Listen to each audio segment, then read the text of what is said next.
Friends, आज मैं आपके साथ इकोनॉमिक्स का एक और टॉपिक लेके आया हूँ। टॉपिक का नाम है कमर्शियल बैंक्स। चैप्टर का नाम चल रहा है एग्रीकल्चर एंड रूरल डेवलपमेंट और इसमें हम डिस्कस कर रहे हैं कि कमर्शियल बैंक्स ने किस तरीके से एग्रीकल्चरल या रूरल क्रेडिट प्रोवाइड किया। ठीक है, तो कमर्शियल बैंक जो है वो जो इंस्टीट्यूशनल क्रेडिट के अंडर आ जाता है। नॉन इंस्टीट्यूशनल क्रेडिट के कौन कौन से सोर्सेज हैं वो मैं पहले डिस्कस कर चुका हूँ। उन सब के लिंक्स आपको डिस्क्रिप्शन में मिल जाएंगे। चलिए विदाउट वेस्टिंग एनी टाइम शुरू करते हैं। Commercial banks have entered the field of rural credit only recently. Recently he add हुए, ठीक है, particularly after the nationalization of commercial banks in 1969. जो कांग्रेस गवर्नमेंट थी उसने 1969 में जो कमर्शियल बैंक्स थे उनको नेशनलाइज कर दिया था, क्योंकि कमर्शियल बैंक्स उस तरीके से काम नहीं कर पा रहे थे जिस तरीके से सरकार चाहती थी। मतलब वो डेवलपमेंट के लिए लोन नहीं दे पा रहे थे, ठीक है ना, agriculture and other allied activities के लिए और जो बाकी सेक्टर्स हैं उनके लिए उस हिसाब से लोन्स को प्रोवाइड नहीं कर पा रहे थे जिस हिसाब से करना चाहिए था। इसलिए कांग्रेस गवर्नमेंट ने उस टाइम पे 1969 में नेशनलाइजेशन ऑफ बैंक्स कर दिया, जिसके अंडर काफ़ी मेजर बैंक्स जो थे वो सारे के सारे प्राइवेटाइज कह रहा हूँ, वो सारे के सारे गवर्नमेंट ओनरशिप के अंडर ले लिए। ठीक है, इससे फ़ायदा क्या हुआ कि हर एक बंदे को लोन मिल सकता है। अगर प्राइवेट सेक्टर का बैंक होगा तो वो तो सिलेक्टिव लोन देगा ना, किसी को लोन देगा किसी को लोन नहीं देगा। ठीक है ना। Till then, the commercial banks in India had confined their operations mainly to urban areas. तो बैंक्स ज्यादातर शहरों में पाए जाते थे। They played an insignificant role in financing the agriculture sector. और एग्रीकल्चर सेक्टर को कहाँ से लोन देंगे, क्योंकि विलेजेस वगैरह में या रूरल सेक्टर में जब बैंक्स ही नहीं होंगे तो फिर लोन कैसे जाएगा उनके पास। दे contributed less than 1% of the agriculture finances in 1951-52 and a little more than 2% of the total agriculture credit in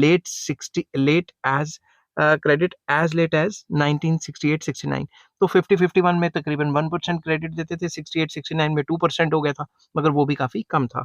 Before 1969 they did not take much interest in providing loans to agriculture sector because of the various factors like uncertain character of agriculture, lack of proper accounting of agriculture transactions, small amount of individual loans, inadequate security of loans, absence of satisfactory guarantee for the repayment of loans, etc.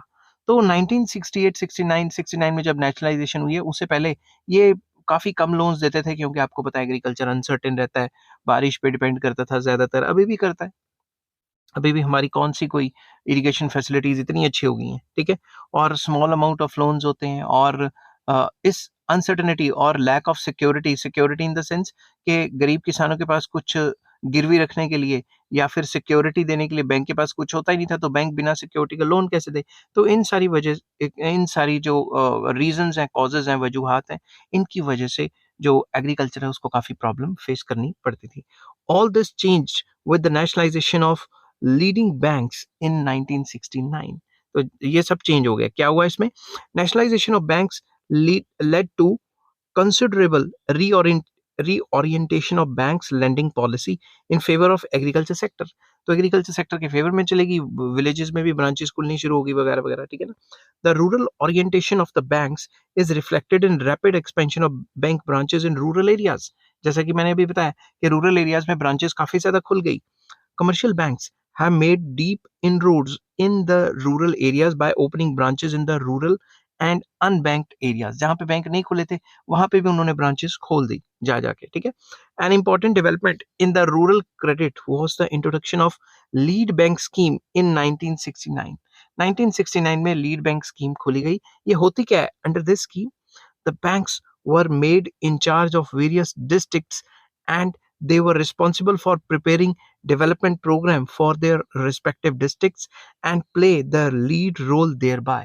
तो वहां पे उनको दे दिया गया कि तुमने फला जगह पे पूरा डेवलपमेंट करनी है और इसके लिए तुमने लोन्स प्रोवाइड करने हैं। Another important development in the rural finance was setting up RRBs। RRBs क्या होता है, रीजनल रूरल बैंक्स। इसका मैं नेक्स्ट वीडियो में लेके आऊंगा, ये डिटेल में क्या क्या होता है, इसके फायदे नुकसान।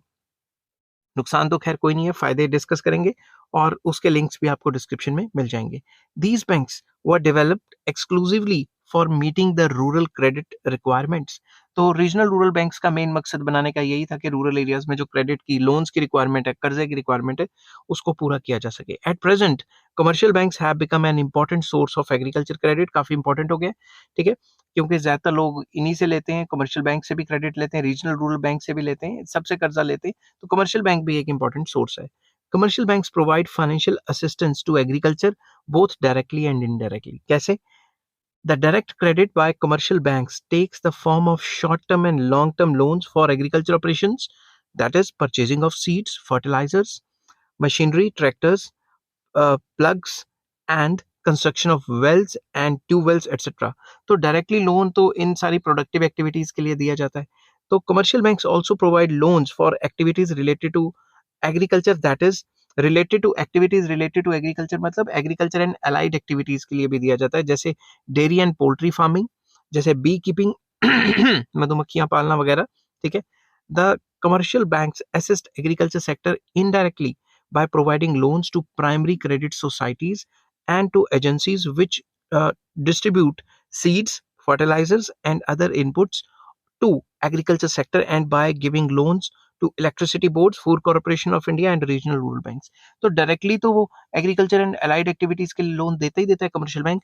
इनडायरेक्टली वो लोन्स प्रोवाइड किनको करता है? प्राइमरी क्रेडिट सोसाइटीज को, और वो सारी एजेंसीज जो सीड्स वगैरह प्रोवाइड करती हैं, फर्टिलाइजर्स प्रोवाइड करती हैं, और फूड कॉर्पोरेशन ऑफ इंडिया को भी लोन दे देता है, और रीजनल रूरल बैंक्स को भी फर्दर लोन दे देता है ताकि वो आगे लोन्स दे सकें। As a part of government policy, commercial banks are expected to provide funds to economically weaker and backward sections of the society। Government की पॉलिसी के हिसाब से इसको ज्यादा से ज्यादा गरीबों को लोन बांटना था, और इसने बांटा भी, मगर उसका नुकसान ये हुआ, लोग पैसे लेके भाग गए। अगर विदाउट सिक्योरिटी लोन देंगे तो लोग तो पैसे लेके भागेंगे ही। आई होप ये वीडियो आपको पसंद आई होगी। कमर्शियल बैंक्स में हमने इसमें डिस्कस किया कि रूरल डेवलपमेंट या एग्रीकल्चर डेवलपमेंट या एग्रीकल्चर लोन के हिसाब से कमर्शियल बैंक्स की क्या कंट्रीब्यूशन रही। आई होप ये वीडियो आपको पसंद आई होगी। अगर पसंद आती है तो please like, share and subscribe. इस चैप्टर के सारे लिंक्स आपको डिस्क्रिप्शन में मिल जाएंगे। Take care, bye bye.